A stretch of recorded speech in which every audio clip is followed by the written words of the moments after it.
Boa noite a todos.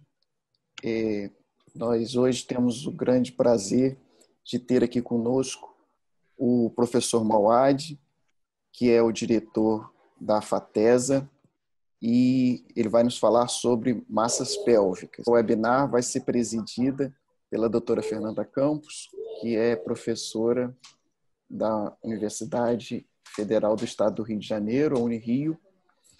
E eu queria aproveitar a oportunidade para comunicar a vocês que o nosso congresso estadual vai ser online de 23 a 26 de novembro desse ano. Então, de antemão, estão todos convidados. Vou passar, então, a palavra para a doutora Fernanda para fazer a abertura.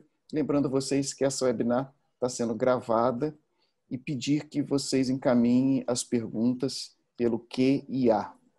Obrigado. Fernanda, com a palavra. Boa noite a todos. Eu estou também ansiosa pela palestra do professor Mauad e espero que o professor vai falar em mais ou menos 40 minutos e nós vamos depois abrir para perguntas. Quem quiser deixar a pergunta registrada no chat, né, aqui no Zoom é o QIA, pode ir escrevendo a sua pergunta e a gente, no final, o professor vai responder e a gente consegue trocar uma ideia. Professor, por favor. Eu queria agradecer essa oportunidade de poder estar com vocês, né? Essa é a nossa querida cidade de Ribeirão Preto.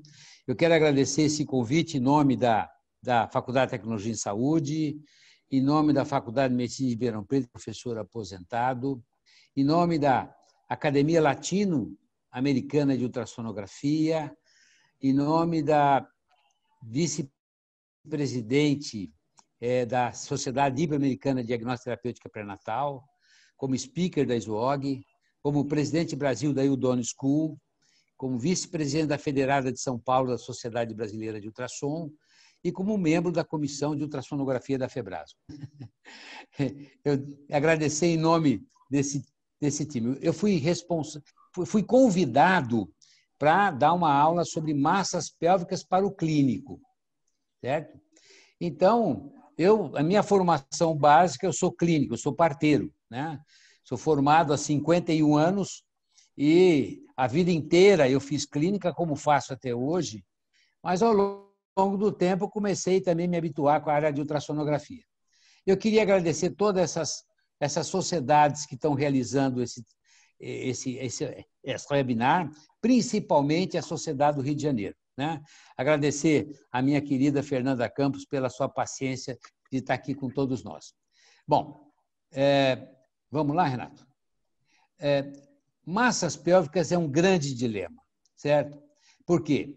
Tem múltiplas etiologias e as etiologias estão diretamente relacionadas com a conduta, certo? O achado clínico, o sintoma nós vamos comentar com vocês. Vamos falar duas palavrinhas sobre a acurácia dos métodos diagnósticos de massa pélvica e abordar a parte funcional, benigna e maligna, além de algumas implicações na área reprodutiva.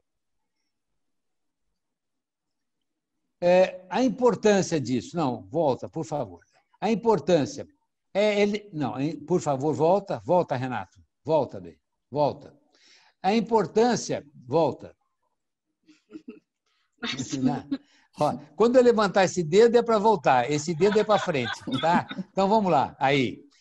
É elevada a prevalência, 10% das mulheres são submetidas a procedimento cirúrgico em função de uma massa pélvica durante a gravidez, 6% das mulheres são assintomáticas, 12% das mulheres são sintomáticas, a morbidade é alta, chega a ser a mais de 290 mil mulheres nos Estados Unidos, e o manejo, a orientação é complicada.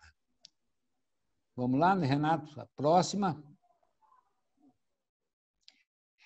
Bom, quando a gente fala de pelvis, nós temos duas pelvis.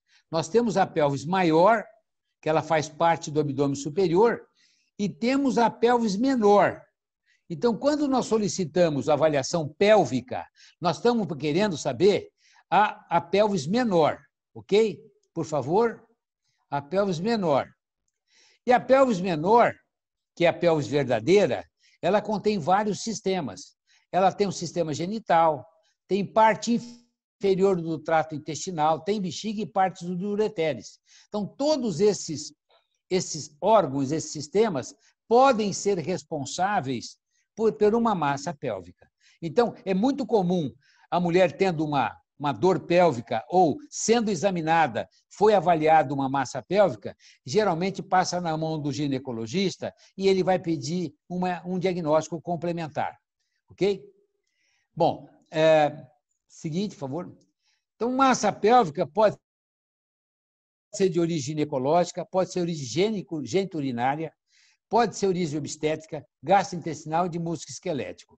Ok? Então, pode ser toda essa variedade. Vamos lá? Sintomas. Podemos ter um sintoma muito frustrado, algumas vezes não, é um achado que nós temos na ultrassonografia, certo? E o sintoma que pode aparecer é dor, ok? E dor é um sintoma mais desafiador que o profissional enfrenta. Então, é um problema sério. Veja esse quadro a seguir, que eu vou mostrar para vocês, por favor. Esse quadro a seguir, onde nós temos 3.440 casos de dor pélvica, foi publicado na Radiology em 2009, apenas 99 era de origem de desordem ginecológica.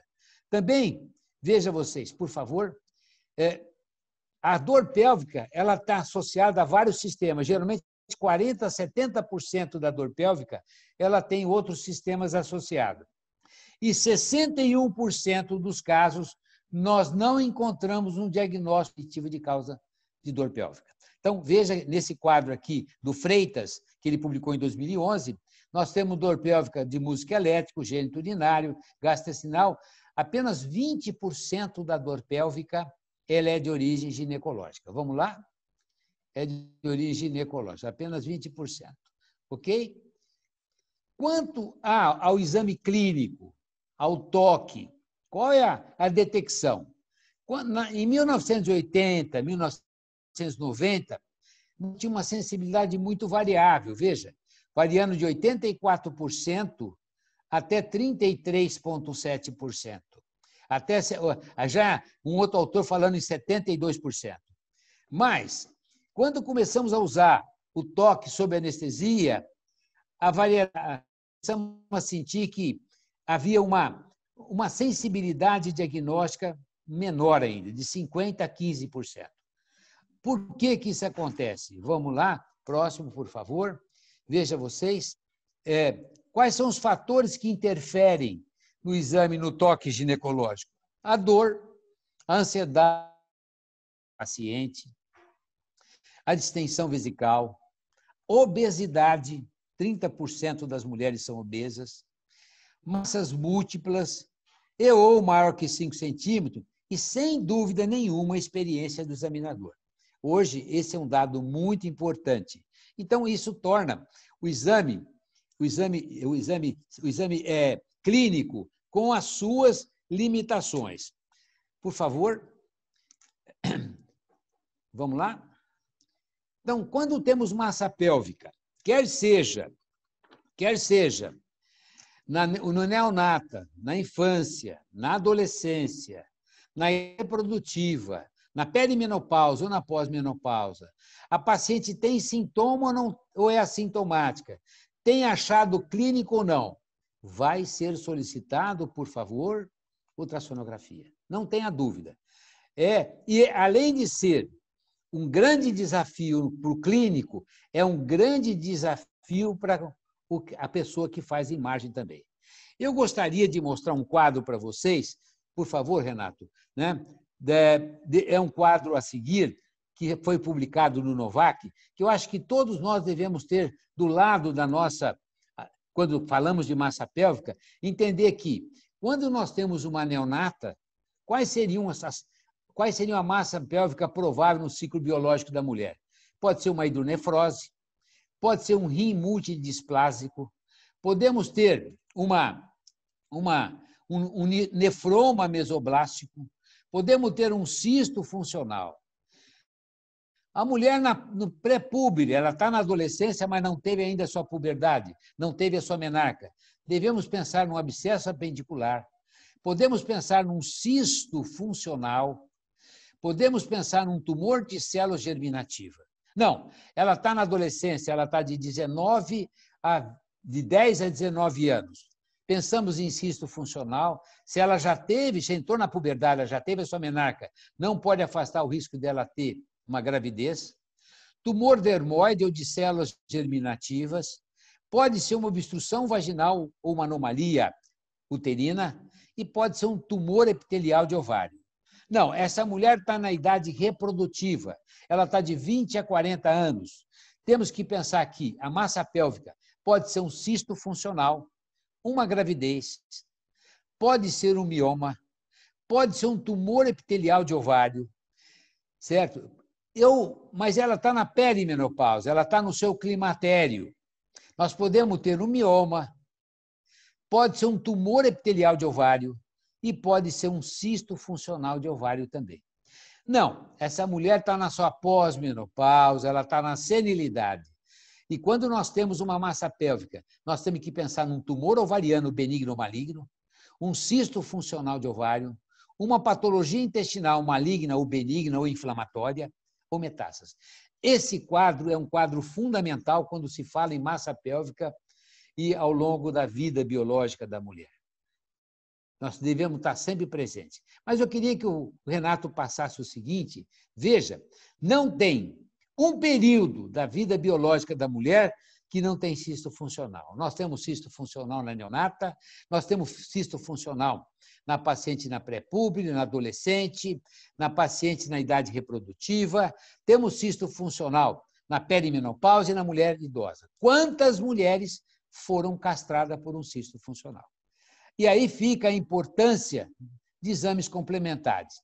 E quando nós temos uma massa pélvica, é importante nós pensar em qual é a origem dessa massa pélvica, qual a possibilidade dela ser benigna ou maligna. Se for de origem ovariana, pode ser um cisto funcional, como mostrei há pouco, que está em quase todos os períodos do ciclo menstrual. Pode ser um endometrioma, ou um teratoma, ou um mioma. Mas se for maligna, pensamos numa célula germinativa da granulose, epiteliais ou metástase. Bom, mas podemos ter uma massa de origem tubária. Benigna são os hidrossalpins, as gravidez ectópica e o abscesso. E as malignas são câncer primário da trompa, que são mais raros. Quanto ao útero, podemos ter massa pélvica de origem uterina, que pode ser benigna como mioma e gravidez, e pode ser, veja vocês, e pode ser maligna como sarcoma. Digestiva pode ser benigna como apendicite ou um divertículo intestinal, e pode ser maligna como câncer intestinal e câncer de intestino grosso. Urinária pode ser um bexigoma, ou pode ser um rim pélvico. Maligno, um câncer de bexiga ou de ureter. Retroperitônio pode ser um hematoma, um abscesso, ou pode ser um sarcoma, ou um teratoma, ou um linfoma. Veja a diversidade do diagnóstico. Quando temos uma massa pélvica de origem ginecológica na mulher na pós-menopausa, nós temos que pensar num câncer ovariano. Não pode ser, não. Podemos pensar também num câncer de tuba ou um tumor ovariano de origem benigna. Mas se a paciente não é de origem ginecológica, por favor, né? Se ela não é de origem ginecológica, nós devemos pensar em câncer de intestino grosso ou uma doença diverticular. Tudo isso tem que estar na cabeça do clínico. Não tem como não ficar na cabeça do clínico. Então, vejam vocês. Vamos lá? Vejam vocês o câncer de ovário.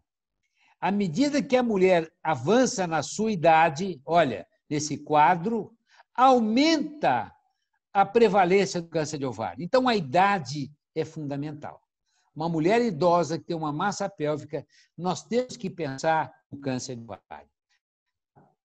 Por outro lado, veja vocês, seguinte, vamos ver esse trabalho publicado em 2009, onde nós tivemos 21.550 casos novos de câncer ginecológico nos Estados Unidos. Mulheres, 14.600 foram a óbito. Se nós fizermos o diagnóstico nessa mulher, está restrito ao óbito, a chance de sobrevida dela é de 95% em 5 anos. Por outro lado, se tiver uma disseminação, a sobre 71%. Se nós fizermos um diagnóstico com disseminação à distância desse câncer, apenas 30% dessas mulheres vão ter sobrevida de 5 anos. Veja o que aconteceu nesse grupo de mulheres que foi a óbito.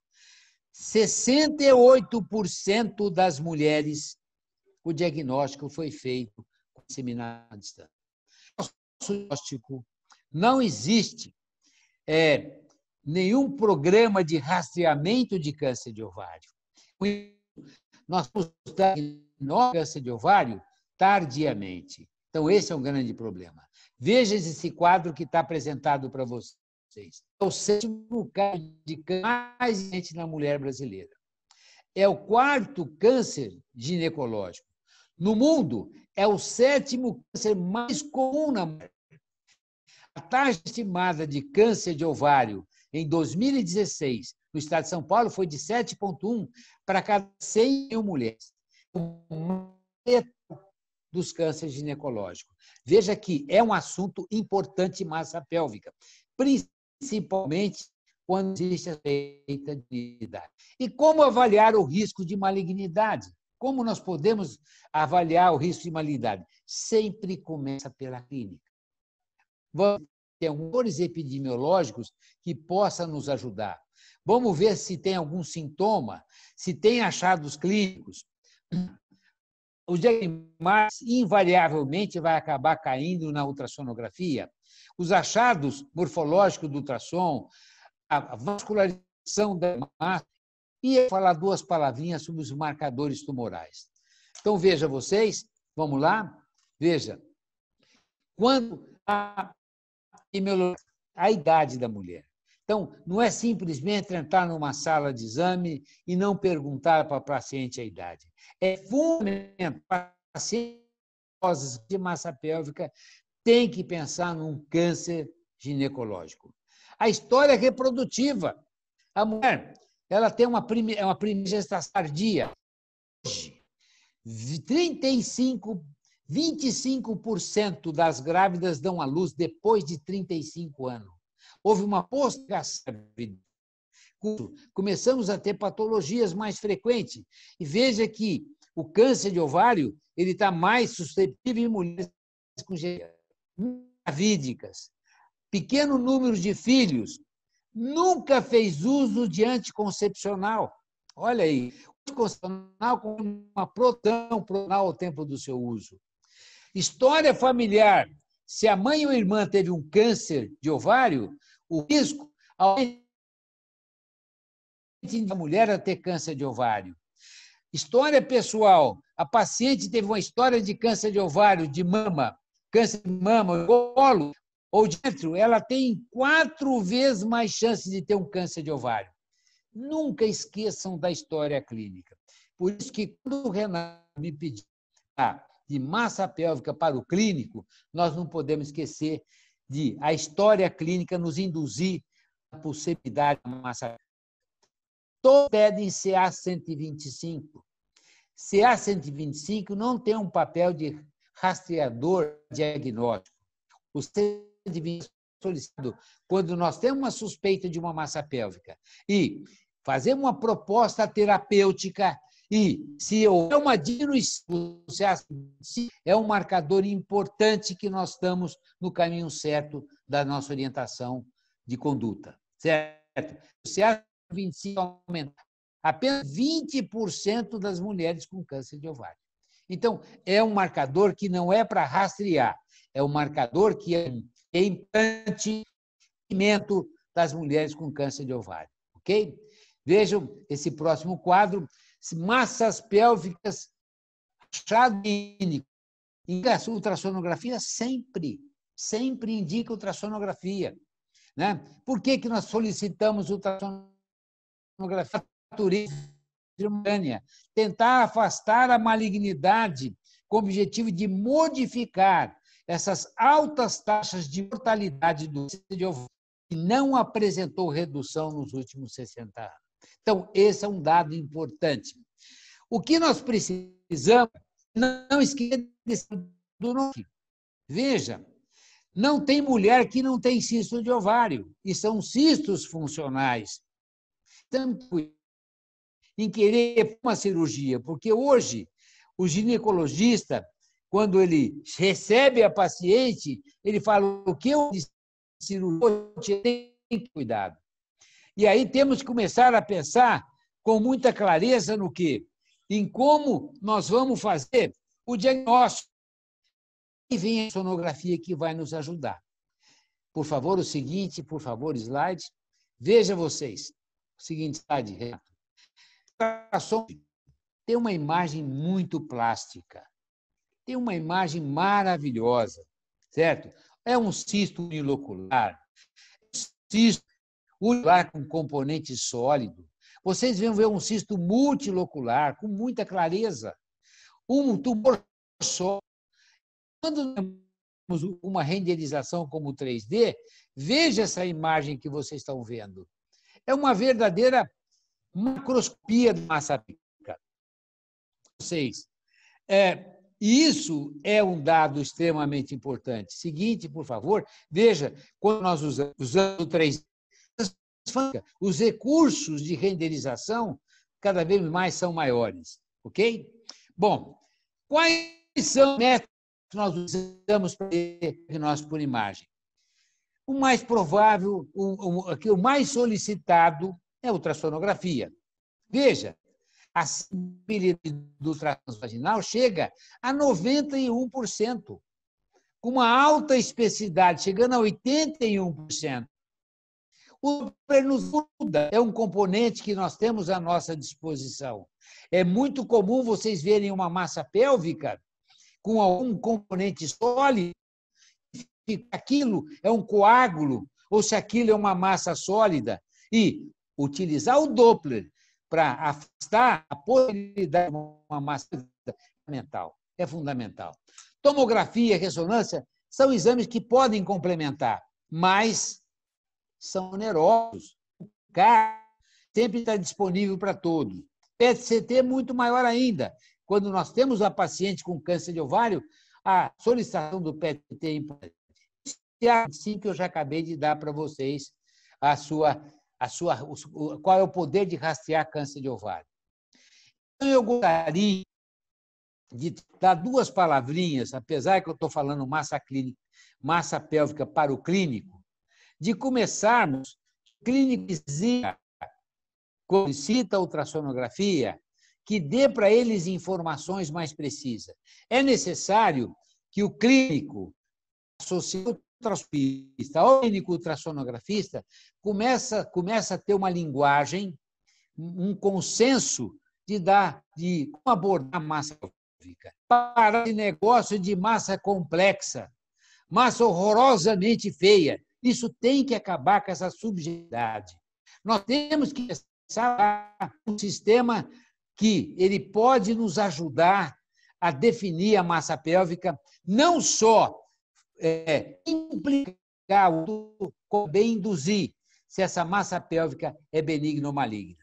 Então, veja vocês, no ano 2000, o IOTA, uma análise internacional dos tumores ovarianos, realizou um trabalho, através do seu grande precursor, Renato, onde criaram 6 comitês, 3 belgas, um sueco, um inglês e um italiano.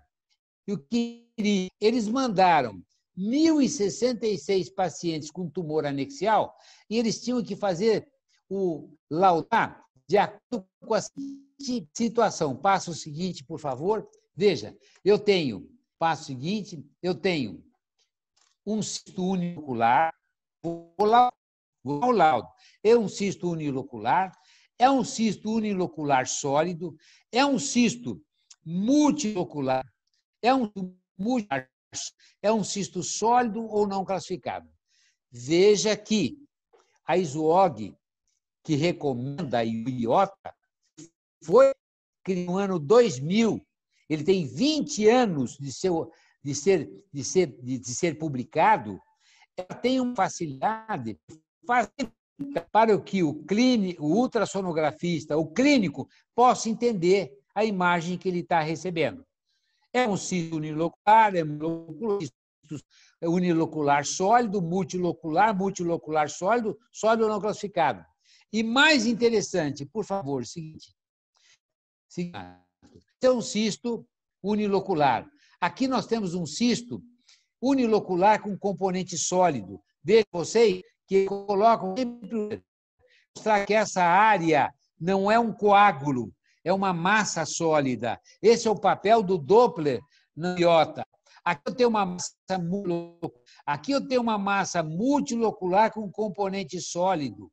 Aqui eu tenho uma massa onde eu tenho apenas de 25% cística, ela é considerada uma massa sólida.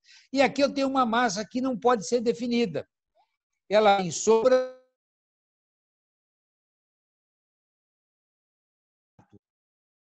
Você está boicotando a minha apresentação. Fernando, fala para ele apresentar. Eu caí, estou voltando já, só um minuto. Tá bom. Temos que respeitar, ele é o nosso presidente da sociedade. Né? Então, voltamos aqui, mostrando como ele classifica. Vamos para o seguinte slide, Renato, por favor. Seguinte, aí.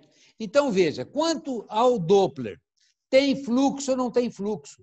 Certo? E o fluxo é isso, é uma qualitativa, não semi-quantitativa, avaliar a velocimetria, os índices de realidade. Não.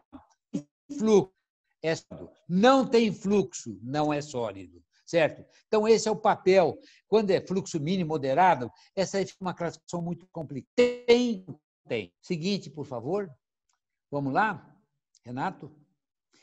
E aí, no ano 2008, o professor Timmer, ele 1.233 casos, e quando era cístico, ele observou que dos 307 casos, apenas 5 casos tinham malignidade.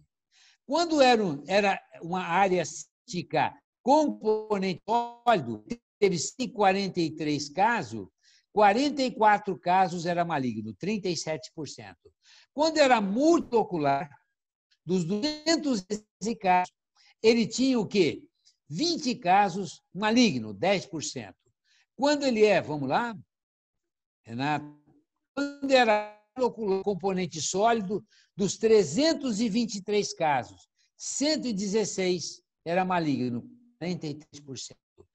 Quando só 170 casos, 84 casos era maligno, 165. Tenho um componente sólido, área cística com componente sólido. Se eu tenho uma área multicística com componente sólido, se é sólido, eu tenho que pensar em marcar malignidade. Ou quando eu não consigo classificar, se dos 7 casos todos foram benignos. Seguinte, por favor. Com isso, veja vocês.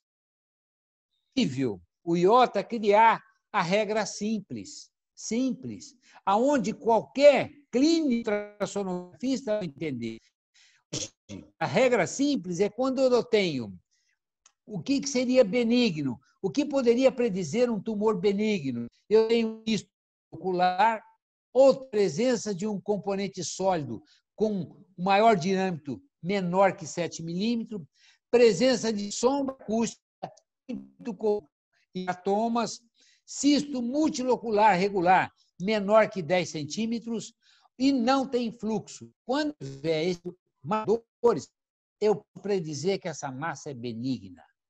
Por outro lado, vamos lá, se eu tiver um tumor sólido irregular, se eu presença de ascite, Se eu tiver um tumor sólido multiloculado com maior de 10 centímetros de diâmetro, ou mais de 4 versões, 4 papilas maior que 7 milímetros, ou ter fluxo, eu tenho que pensar em malignidade.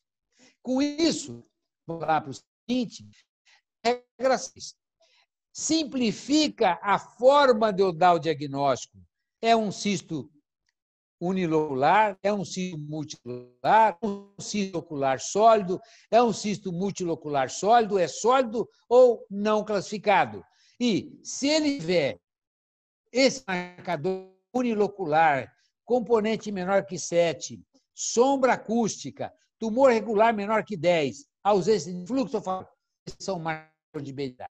Mas se ele for um tumor sólido e irregular, tiver ascite, tiver pelo menos 4 papilas, 4 vegetações maior que 7 milímetros, um sólido irregular maior que 10 centímetros, e fluxo, eu falo, esse eu estou frente a um tumor maligno.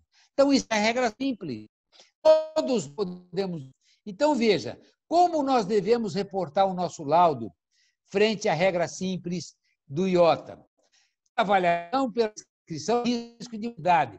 Se eu tiver um marcador maligno e nenhum benigno, tem o quê? Um alto risco de malignidade. Pode ser 65% ou 90% daquela massa pode ser maligna.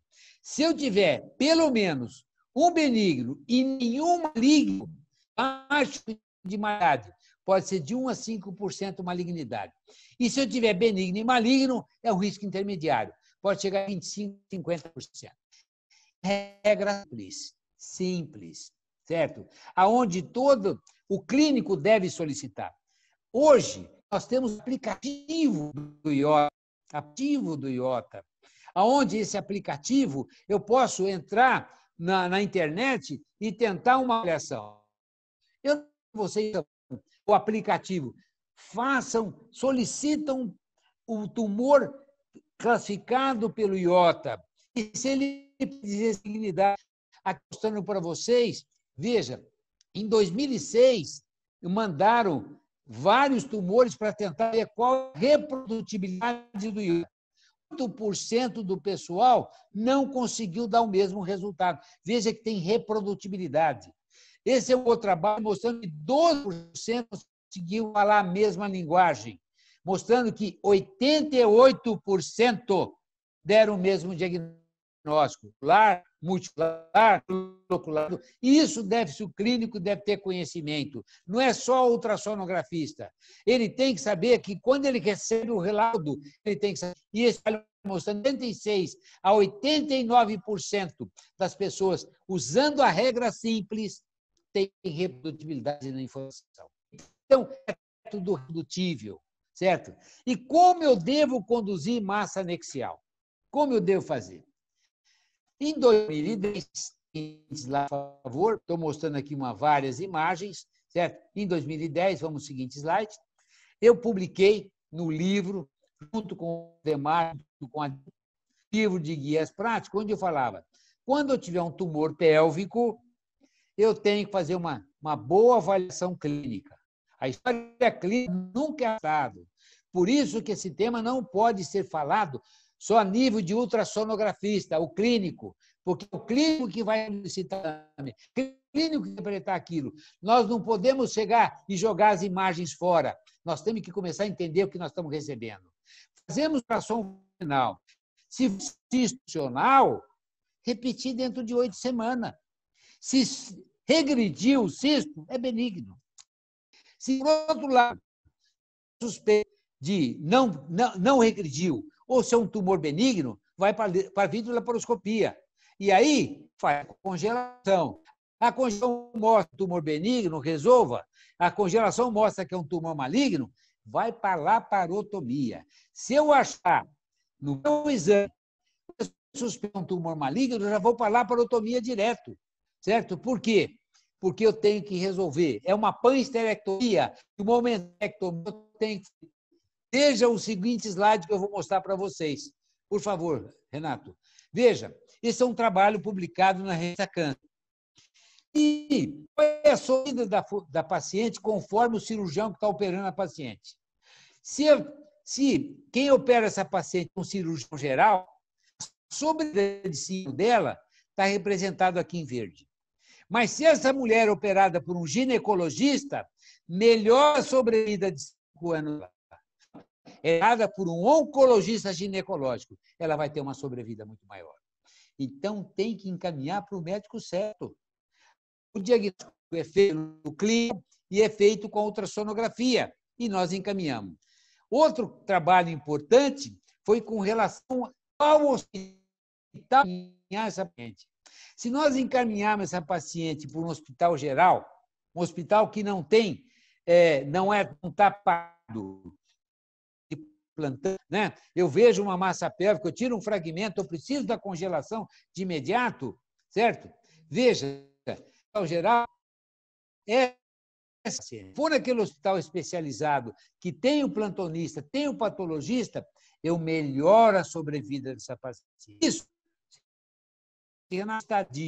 estadio 1, estadio 2, estadio 3. Já está provado que isso é necessário encaminhar para o médico adequado, para o hospital adequado. Por outro lado, veja esse outro trabalho publicado em 2002. Essa mulher é operada por um cirurgião geral. 8,7% dessas mulheres serão reoperadas em 3 meses. Não, ela é operada por um ginecologista geral. 5,8% delas serão reoperadas dentro de 3 meses.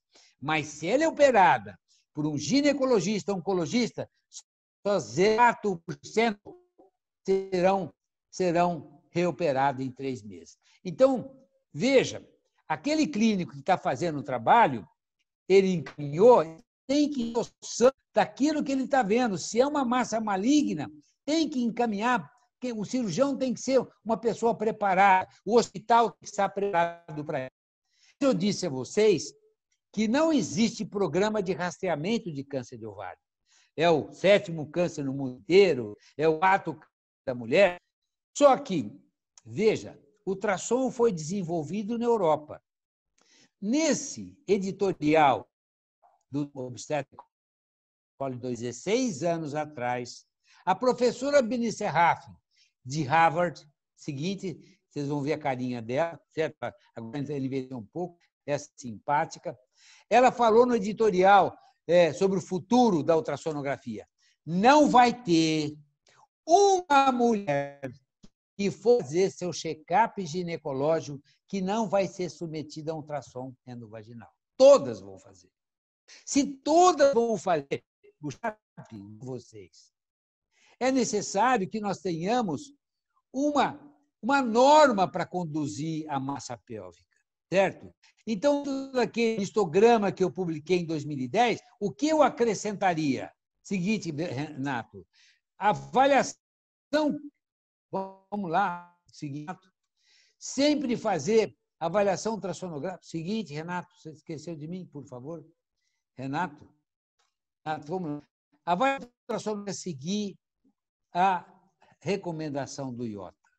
E quando nós temos, dependendo do tumor, se é funcional, se é bem maligno, e se for maligno, ir para o médico que faça a cirurgia adequada e para o hospital adequado. Então, eu acho que a situação mais importante do que eu queria dizer. Eu quero agradecer e terminar com essas palavras aqui do nosso querido tempo de pandemia que nós estamos vivendo. Ao mesmo tempo, estamos conseguindo conversar com o Rio de Janeiro, com todo o Brasil, falar essas palavras da medicina moderna. Dizer que a imaginação é metade da doença. E hoje, quem é que não está com imaginação? Nós não vamos abrir nem um veículo de comunicação que não se fala do Covid. Então, a imaginação nossa está muito fértil. Mas eu espero que a nossa tranquilidade comece a ser nosso remédio. E que a paciência em esperar ou um rebanho, que vai ficar muito difícil, ou a vacina que já está na porta. Muito obrigado pela atenção de vocês. Peço desculpa por ter esse inconveniente de não ter conseguido de usar o resto a todo o tempo e agradecer a Fernanda por estar aí conosco. Estou à disposição de alguma pergunta que vocês queiram fazer. Por favor, Fernanda, Renato. Obrigada, professor. Foi muito boa a apresentação. É difícil juntar nesse tempo, né, todos os aspectos, quanto detalhes, né, importantes em relação à imagem. E eu acho que aproveitar as perguntas, eu não vi nenhuma. Renato, você viu alguma aí? Ninguém entendeu nada. Esse é outro. Não, não tem nenhuma pergunta colocada, não. Mas não tem, né? eu queria fazer uma. Mauad, os tumores de ovário na gestação, como conduzir? Porque, por vezes, a gente tem até cistos relativamente grandes. Quando intervir e como intervir quando ele aparece junto com a gravidez? Eu acho que essa é muito importante. Se tivermos um tumor na gravidez, qualquer patologia intercorrente com a gravidez, ginecológico ou não ginecológico, sempre que postergar, tendo o seu tamanho, né, e inclusive com o risco de uma torção, o esvaziamento pode ser feito. Ele não é recomendado a punção, em função até do desconforto que essa paciente apresenta, certo? O problema da mulher grávida que tem massa tumoral, que é uma patologia aguda, é um problema muito sério, Renato, porque com o crescimento do útero, a topografia fica. Tivemos um caso que a paciente estava com apendicite aguda, que é a causa mais comum de abdômen agudo junto à gestação, e onde é que está? Dor que tinha no hipocôndrio direito. Por quê? Era uma mulher com 36 semanas de gestação. Há uma mudança totalmente grande hemopográfica que acontece, né? Eu acho que, se pudermos postergar, deve ser postergado. Mas, se tiver urgência, tem feita. Todos os cuidados quanto à anestesia, para que não haja comprometimento do feto, certo? Relaxamento uterino, monitor por toda a frequência cardíaca fetal, certo? Mas não, no caso de um abdômen agudo, não tem como. Ainda dá muita em risco. Não é fácil. A topografia está completamente alterada nas mulheres que têm um abdômen agudo e a necessidade. Se nós pudermos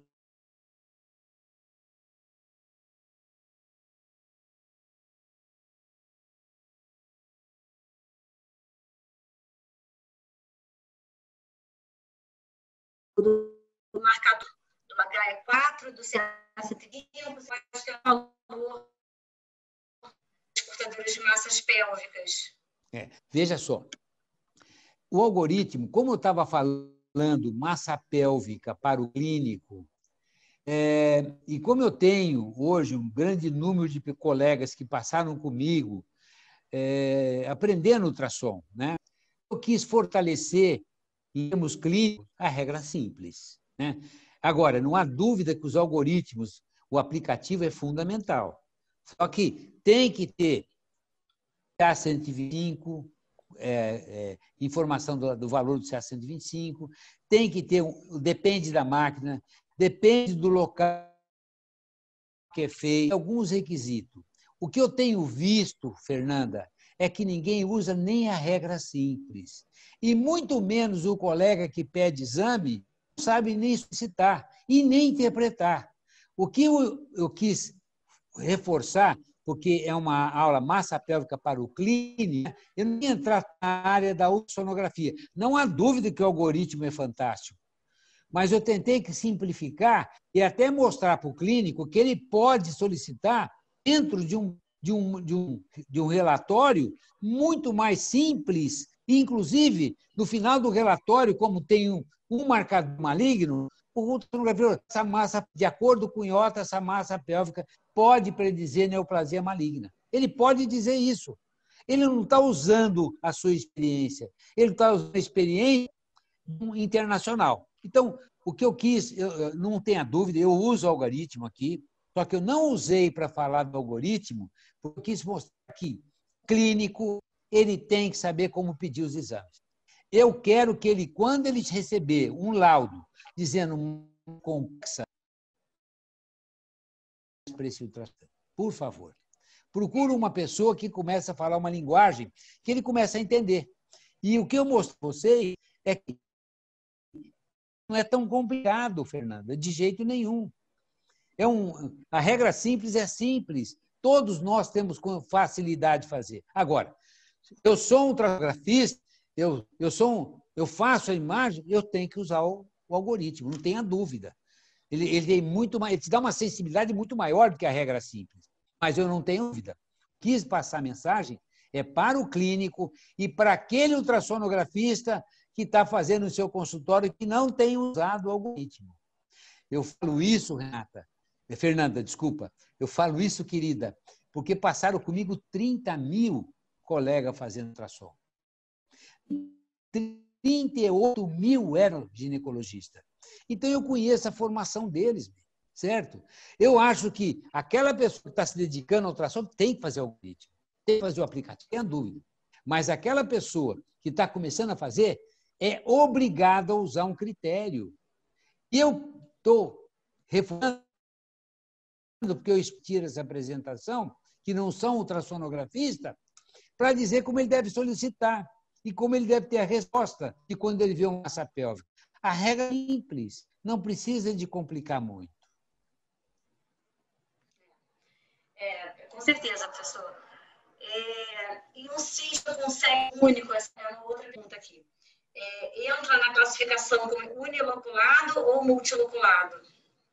Veja, quando você tem um cisto simples, um cisto folicular, um endometrioma, quando você tem um septo, já não é um cisto simples, é um multicístico, certo? E aí você pode ver se esse septo realmente está fazendo parte de 2 cistos. Bate o Doppler, você vai ver vaso nesse septo, certo? Você vai acabar vendo vaso no septo. Tomar cuidado, né? Hoje mesmo, eu fazendo ultrassom numa paciente que me procurou, eu vi uma formação que veio como uma formação cística anexial e eu vi o ovário perfeitamente. Nada mais era de uma formação lacunar com debris.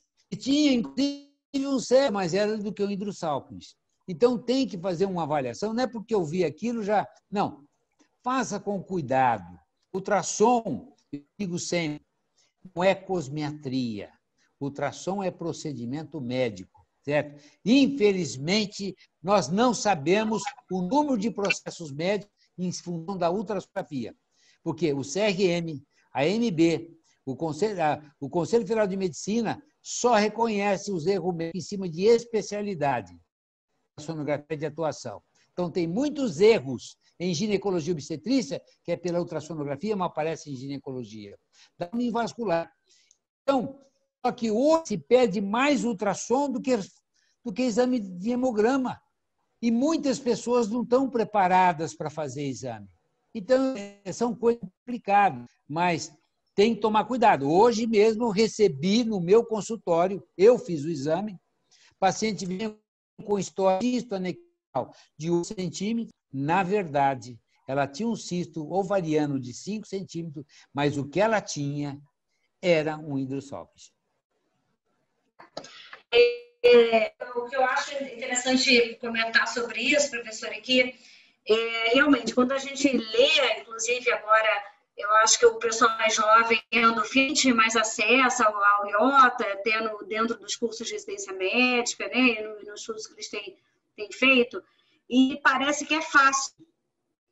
É muito simples. Agora eu vi a foto, eu vi o esquema, eu vi o desenho e eu vou ver a imagem do ultrassom. E na hora, no dia a dia, a gente ainda tem dúvida, às vezes, de como classificar, né? Então, eu acho que para o pessoal, o que eu tenho um pouco de receio, né, é realmente dessa questão da experiência do examinador, porque eu ainda tenho dúvida, a gente dou aula em curso de ultrassom, às vezes a gente chama para vamos ver de novo, outro professor me chama, uma pessoa também bastante experiência, porque nem sempre é fácil, às vezes tem que ser assertivo, um pouco mais assertivo no laudo, né? Eu acho que um dos grandes problemas do ultrassom é que o ultrassonografista não se define, faz um laudo descritivo, muitas vezes sem usar nem o iota, né? Com esses termos que são difíceis de avaliar o significado, e a paciente acaba na ressonância. É verdade. Né? E sabe, Fernanda, deixa eu te dizer, todos nós que fazemos ultrassom temos que ter segundo, né? Até uma mensagem do meu querido presidente da Sociedade de Ginecologia do Rio de Janeiro, esse moço simpático chamado Renato. Eu acho que tem que criar uma comissão dentro da sociedade para segundas opiniões de casos clínicos, né? Porque isso é muito importante. O grande problema de clínicos é que você não pode mandar a imagem. Você tem que fazer um exame dinâmico. E aí você tem uma série de limitações, porque quando você faz o exame online, pode ter hacker, outras pessoas entrar e acabar tirando o sigilo da paciente, né? Então, esse é um problema. Tem que ter uma prática específica. Isso não há dúvida. Todos têm que ter. Eu tenho aqui o número de colegas que pedem uma opinião em cima de um caso clínico é muito. E é uma coisa importante. Tem pessoas que acham que pedir uma segunda opinião é mostrar que ele não tem conhecimento. Isso não é verdade. Imagem. Vários artefatos na imagem. Vocês viram quando eu mostrei para você no toque, como, né, ansiedade, né? Até mesmo o transdutor, também trabalhava com o transdutor com abertura de 60 graus, hoje os transdutores são melhores, a resolução das imagens são melhores. Então, na verdade, tem que ter uma segunda opinião. Interpretar a imagem tem que ter examinador dependente. Não tem como. E equipamento dependente também. Não só examinador dependente. Eu fiz uma ação, Fernanda, até publiquei isso, eu peguei 864 colegas que fazem o trabalho. Eu mandei questionário a 5.000 sonografistas. E eu tive as respostas que foi validada, 864 colegas.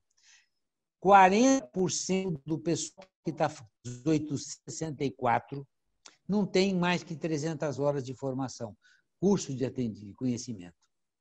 Hoje nós temos 36 cursos no mercado. Mas não é esse o problema, porque o ultrassonografista, todo mundo quer ser ultrassonografista.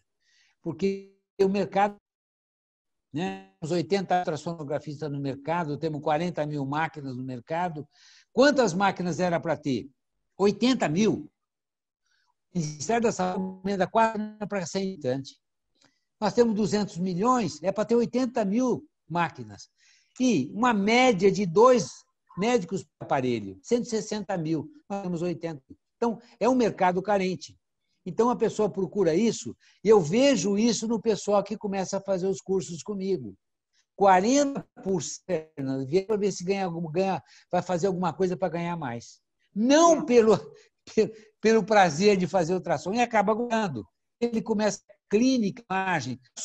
Você faz a anatomia do indivíduo. Você faz a morfologia do indivíduo. Você faz o quê? O indivíduo da sua frente, você pode ver a fisiologia, faz fluxo daquela estrutura. Então, a pessoa fica encantada. Ela tem a paciente, só que ela esquece que aquele laudo que é o seu próprio médico.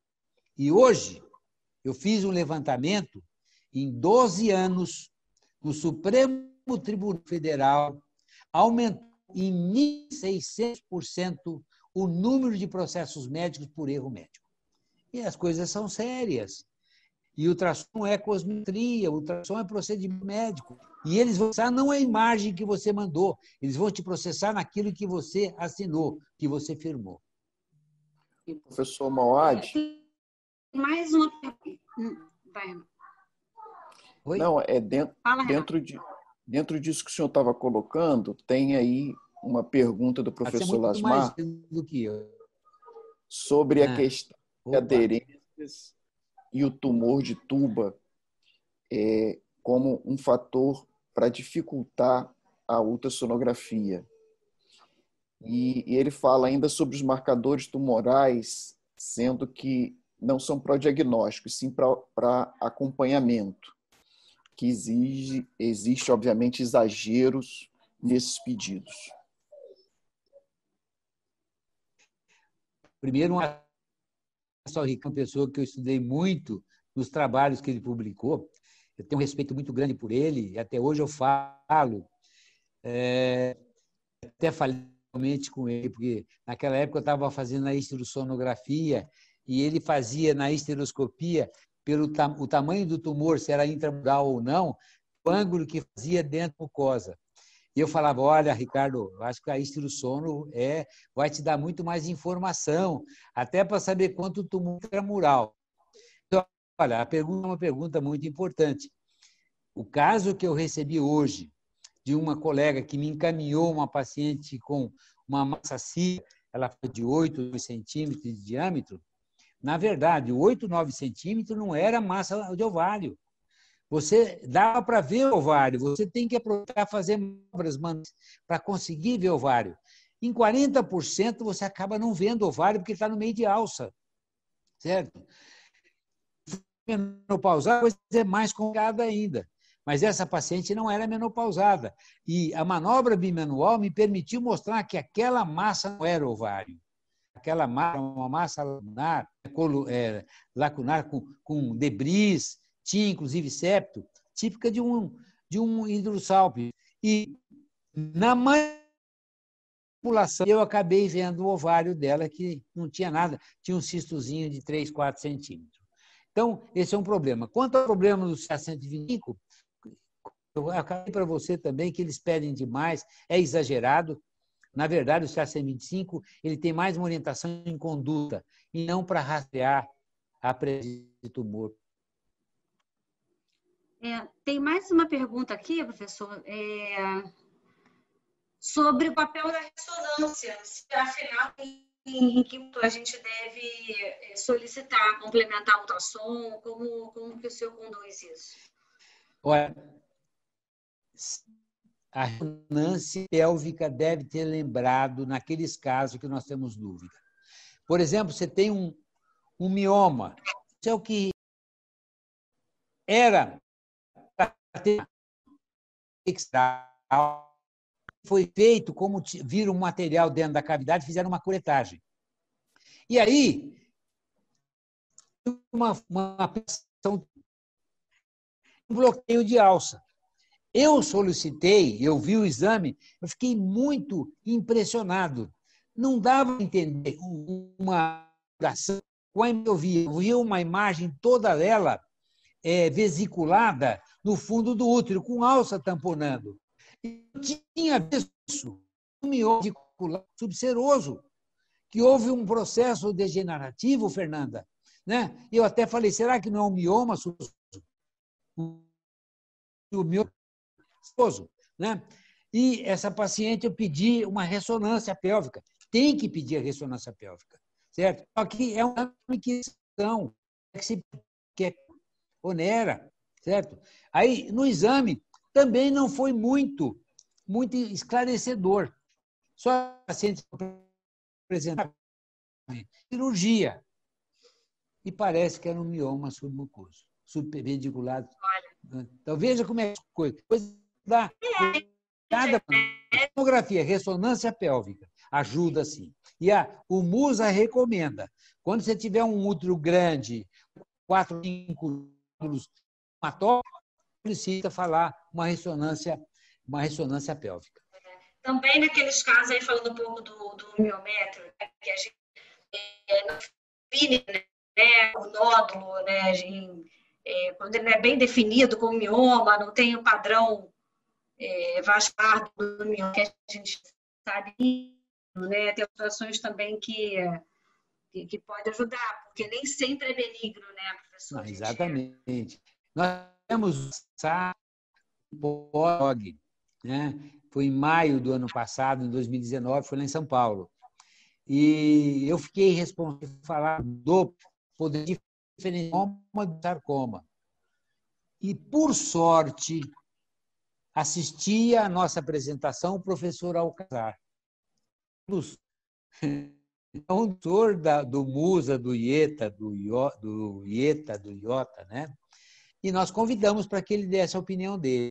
Falou o Buda é a característica do tumor dele ter contornos irregulares e a formação artística do crescimento rápido. Tem coisas que todos nós temos dificuldade, né? E tem que criar na sociedade grupo que pode apoiar o colega que está tendo dificuldade de alimentação. Uma segunda opinião é fundamental, né? E você vê que, né, recente eu recebo colegas, né? E me pediram para dar o parecer porque havia um processo em cima de um colega nosso que tinha uma institucional. E aqui que aconteceu, Fernanda? Ela foi para a cirurgia e não tinha massa nenhuma, que demoraram um mês para a mulher. É que o ultrassonografista. Pô, uma massa funcional, repete o exame. Eu mostrei para vocês, repetir, desapareceu, ótimo. Agora, se essa é uma massa que está trazendo desconforto, vai para vídeo. Vai para vídeo. E aí faça o quê? Faça biópsia, congelação. Temos, né? Um comentário dentro de tudo que a gente falou, né, do professor Paulo Marinho sobre a infância junto com o exame de ultrassom, né? Eu acho que realmente o clínico do exame, o ultrassonografista ajuda. O ultrassonografista também tem o dever de perguntar, né, professor, de fazer uma anamnese.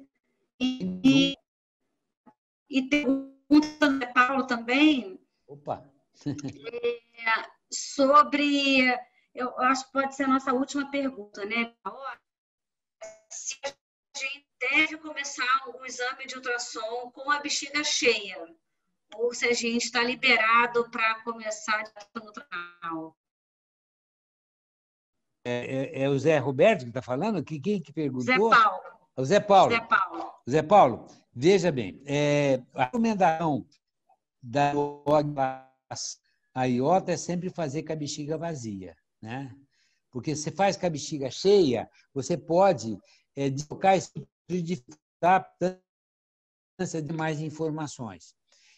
Mas quantos de nós não pediam um pouquinho da bexiga cheia para ele, né?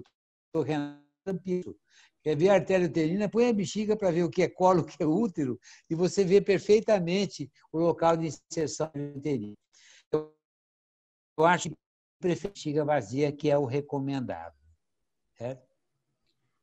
Acho que o papel hoje da avaliação pélvica fica naquela sorte que de não ver o final, né? Não consegue definir, não achou, o ovário é realmente importante. O que eu queria comentar, o que eu tenho observado, Fernando, que eu tenho o Renato, tem aí, entrou também o Zé Paulo, é que hoje tem nós, professores, hoje tem pessoal que é um triador. O paciente chegou com dor, chegou com isso aqui, ele manda fazer exame. Ninguém tem que tem ecologia, tem medo, são coisas absurdas que estão acontecendo. Certo? Essa tecnocracia ela vem para complementar a clínica e não subir a clínica.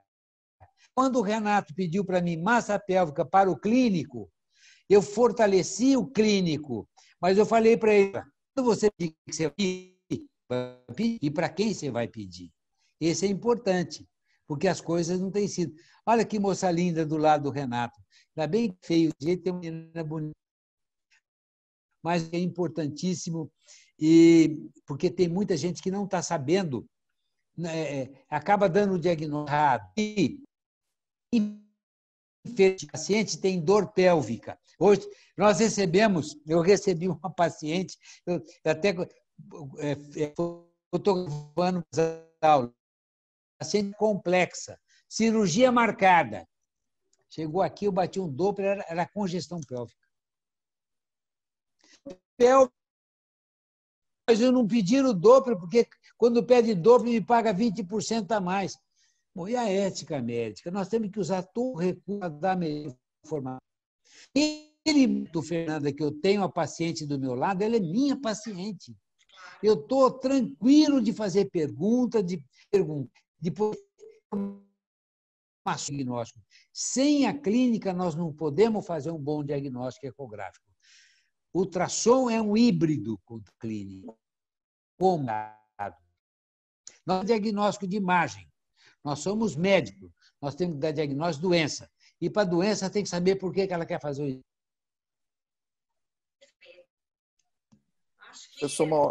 Professor Mauad, queria muito agradecer a sua participação.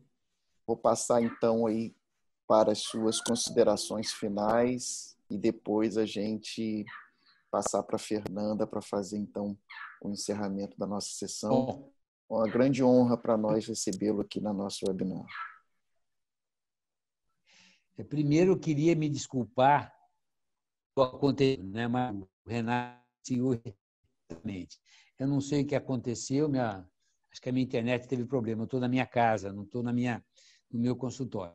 A outra coisa importante é que eu disse ao Renato, antes de começarmos a apresentação, que com toda essa coisa horrorosa que estamos passando, não no Ribeirão Mundial, nós começamos a se ver mais fácil, né?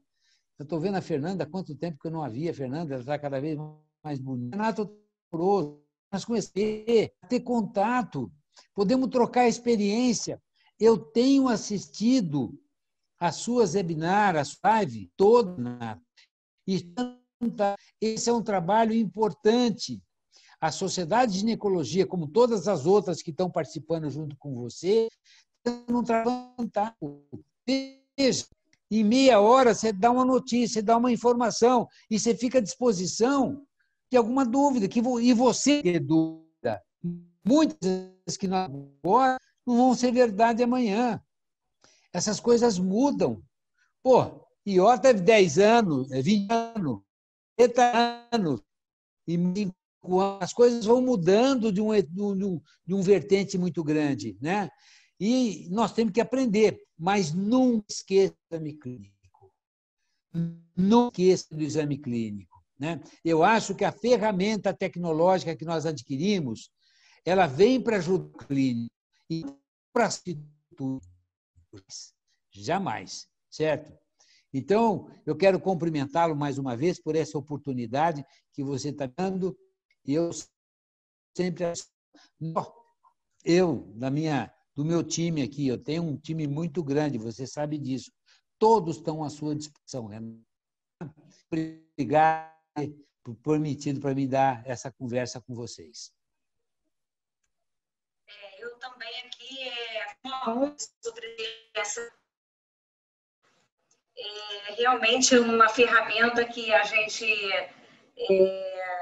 vai ser um legado, né, da pandemia. A gente tem essa questão de trocar as experiências e os congressos, né, vão mais próximas, né, tudo mais rápido. E é um tema que a gente poderia ficar aqui a noite toda conversando, né, tem muita coisa para falar, também fico ansioso por passar tudo. Fiz algumas anotações aqui para um próximo evento que a gente passa por algumas até de chat, que eu acho que não deu tempo de a gente responder. Mas foi uma honra presidir essa Renato de aí liderando a nossa sociedade é difícil, é um esforço, mas é para frente, né? Obrigada. Podemos encerrar, então. Okay. Muito obrigado pela participação de todos. Ficaram algumas perguntas, Mauad, que eu vou te passar depois por WhatsApp, por favor, por e-mail, tá? Porque a gente acabou não conseguindo. Eu respondo todas. Muito obrigado mais uma vez. Até a próxima quarta. Todos. E uma boa noite para todos. Boa noite. Eu também.